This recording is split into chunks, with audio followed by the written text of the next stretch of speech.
Galera, fazer um videozinho rápido aqui. Eu já mostrei essa ferramenta outro dia no grupo, mas eu acho que é importante. Eu até vi uma discussão do pessoal aí outro dia sobre alguns circuitos, na verdade, alguns componentes, alguns circuitos. E esse site aqui, essa ferramenta que na verdade que é o falstead.com, cara, isso aqui é muito bom. Inclusive eu usei ele hoje para simular um circuito aqui de uma RX 590 que eu estava com dúvidas sobre uma tensão que o CI de PWM principal estava recebendo. Era uma tensão secundária, enfim. Mas eu estava com dúvidas sobre ela. O que, que eu fiz? Eu peguei o esquema da placa, criei o mesmo circuito dentro aqui dessa ferramenta e o resultado foi exatamente aquilo que tinha na placa. Então, assim, é uma ferramenta bastante interessante, com diversos exemplos aqui para o pessoal que quer estudar um pouco, fazer teste e até simular, como foi o meu caso aqui, simular situações em que a gente não sabe, por exemplo, uma determinada tensão resultante. A gente pode usar essa ferramenta aqui para fazer, simular o circuito e pelo menos ter uma noção ali de qual seria o resultado em determinada situação. Mas enfim, eu quero falar sobre dois casos que eu ouvi o pessoal comentando outro dia. E que assim, eu mesmo ainda tenho alguma dificuldade de entendimento sobre isso, mas acho que hoje está um pouco mais claro para mim. Então eu criei dois exemplos aqui já, tá? Salvei inclusive. Eu vou abrir aqui. Seria o caso do divisor resistivo e do resistor de pull-up. Tá? Eu vou pegar aqui primeiro o pull-up, que é uma situação um pouco mais simples, pelo menos eu acredito que seja um pouco mais simples. Eu criei esse circuito bastante básico aqui. Isso aqui é uma fonte, tá? É uma fonte de 12 volts, tá certo? Esse aqui, na verdade, esses dois aqui são somente labels, né? São só para a gente ver o resultado, na verdade, tá? Ele não gera nada, ele só está mostrando que tem 12 volts, tá certo?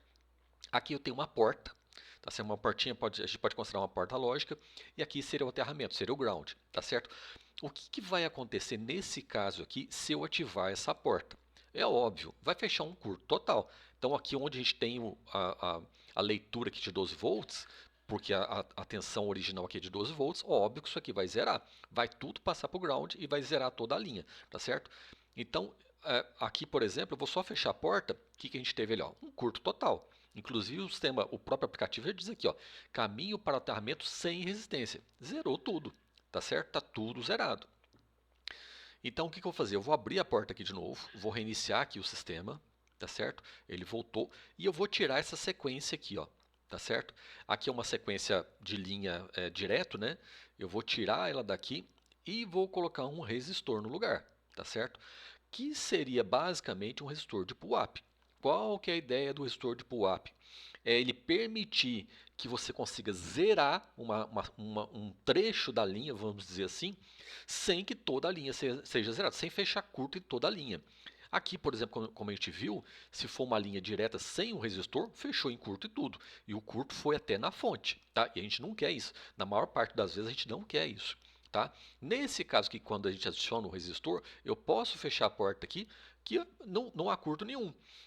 É óbvio, não há curto antes dele, né? A função dele é exatamente essa. Vocês podem ver aqui que a fonte continua aqui na leitura dela, continua com 12 volts antes do resistor de pull-up. Tá? E aqui, quando a gente fechou o circuito aqui, que é alguns casos, por exemplo, alguns sistemas de proteção. Em alguns casos a gente quer que se não receber um sinal, por exemplo, que determinada linha fique aterrada. A tensão que passaria por ela seja aterrada para que, por exemplo, o caso de um enable, né? Vou dar o exemplo ali do SEI de 1.8, que o pino 2, se eu não estou enganado, ele serve como enable lá para o SEI de PWM do PLL. Tá? Então, suponha, por exemplo, que está faltando uma determinada tensão, a gente quer que aterre aquilo ali para que aquele enable não siga em frente, para que o restante do circuito não arme. Seria esse caso aqui. Tá certo? Então vamos supor que aqui fosse um dispositivo de proteção de um circuito, por exemplo, que ele precisa aterrar na falta de um sinal, tá certo? Só que eu quero que ele aterre dali para frente. Eu não quero que haja um curto em todo o circuito. Se não houvesse esse resistor de pull-up aqui, por exemplo, todo o circuito entraria em curto, que é o que a gente fez aqui do exemplo, tá? todo o circuito entrar em curto. Eu não quero isso. Eu quero que seja aterrado dali em diante. Então, aqui, por exemplo, vamos supor que fosse a linha de saída de enable para alguma coisa, eu não quero mais esse enable, tá? Então, a gente usa o resistor de pull-up aqui para impedir que seja um curto generalizado. A gente quer que ele permita que o nível lógico seja zero, né, que seja nível lógico baixo, dele em diante. E mantenha o nível lógico alto dele para trás. Eu não quero um curto dele para trás, tá? Pelo menos no meu entendimento, a forma mais simples que eu consegui visualizar a questão do resistor de pull-up seria exatamente isso, tá? Ele permitir que haja um nível lógico baixo dele em diante, mas dele para trás mantenha um nível lógico alto, ou pelo menos evite um curto generalizado, tá certo? Eu espero que tenha sido mais claro da forma como eu expliquei aí. Não sei se vai ser útil, enfim. E tem aqui também uma outra situação que eu vou abrir aqui, que seria o divisor resistivo, que é outra questão também que eu vi o pessoal comentando outro dia aí. Aqui um circuito bastante simples também, tá? Mesma situação, a gente tem aqui uma fonte de 12 volts, aqui são somente leituras, tá certo? E eu coloquei aqui dois resistores. De forma mais simples, existe um cálculo, inclusive, que a gente faz, mas a forma mais simples é a gente usar os resistores com o mesmo valor, que ele vai dividir a tensão original por 2. Tá? Se você quiser uma tensão diferente da metade somente da tensão original, aí tem que usar uma fórmula para fazer o cálculo dos dois resistores. Mas o fato é que o divisor resistivo ele utiliza dois ou mais resistores para que uma tensão original seja diminuída entre esses dois resistores, tá? Então, no meio desses dois resistores, a gente vai obter um valor aí diminuído com relação à fonte original, tá? Volto a dizer que aqui, por exemplo, são só para a gente visualizar a tensão, né? Aqui, na verdade, é a origem e aqui é só para visualizar as tensões, tá? Eu tenho aqui, então, um resistor de 1K, aqui eu tenho um outro resistor de 1K, aqui é a saída que eu quero obter, tá certo? 6 volts no caso, está entrando 12. Como os dois resistores são de 1K, no meio deles, no intervalo entre eles aqui, é a tensão que eu quero, que seria essa de 6 volts, tá? Sendo que o segundo, no caso, ele vai em direção ao ground, vai para o aterramento. E vocês podem ver que depois dele é zerado. Tá certo? Se eu modificar esse valor aqui, a gente vai ver que a tensão vai mudar. Vou passar aqui, por exemplo, para 2K ao invés de 1. A gente tem uma tensão menor aqui, tá? Porque como a resistência aqui está maior e aqui está menor, a tendência é que flua mais para esse lado. Então a tensão resultante no meio dos dois aqui acaba sendo menor, porque aqui está tendo mais saída do que poderia vir para cá. Tá certo? De forma mais simples, mais simplificada seria isso. Então, no caso do divisor resistivo, seria isso. A tensão entre os dois resistores é o resultado de uma fórmula, na verdade, tá? Mas para simplificar eu coloquei com valores idênticos, né? Vou colocar aqui de novo 1K. Se a gente usar resistores idênticos, o resultado vai ser sempre divisão por 2. A tensão original dividida por 2. Se a gente usar valores diferentes para esses dois resistores, a gente vai obter um valor diferente aqui. Se eu aumentar aqui, por exemplo, a tendência é que a tensão aumente lá no intervalo entre os dois. Aumentou. Tá vendo? Então existe uma forma aí, é só pesquisar na internet que vai ser fácil de localizar, para que a gente faça esse cálculo.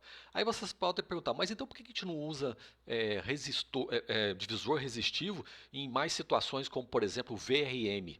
Gente, não usa no VRM, por exemplo, porque o VRM, o consumo é muito grande, tá? A corrente que flui ali é muito grande. Uma GPU, por exemplo, que dissipa 120 watts, por exemplo, a gente faz aquele cálculo simples ali, se a tensão dela é de 1 volt, a gente tem que imaginar que vão ser 120 amperes ali para chegar nos 120 watts. Então, o consumo é muito alto. Tá? E no caso do divisor resistivo, a saída aqui é sempre com uma corrente menor. Tá? A tensão cai exatamente porque a corrente está caindo. Vocês podem ver, inclusive, eu vou até fazer um outro exemplo aqui, ó, bem simplesinho, para vocês entenderem essa questão da corrente. Vou até fazer o seguinte, vou abrir um novo, opa, deixa eu copiar aqui. Esse aqui é a base dele, eu vou zerar. Eu vou criar aqui uma nova fonte de, por exemplo, 12 volts, tá certo? 12 volts. E vou colocar aqui um resistor e vou colocar um ground aqui. Cadê o ground? Tá aqui. Eu vou colocar um ground aqui. Vocês podem ver que com esse resistor de 1K aqui, presta atenção na simulação que o aplicativo faz, é bastante bacana. Vocês podem ver que a corrente está numa certa velocidade. Se eu diminuir a resistência aqui, ó, vou colocar aqui, por exemplo, zero.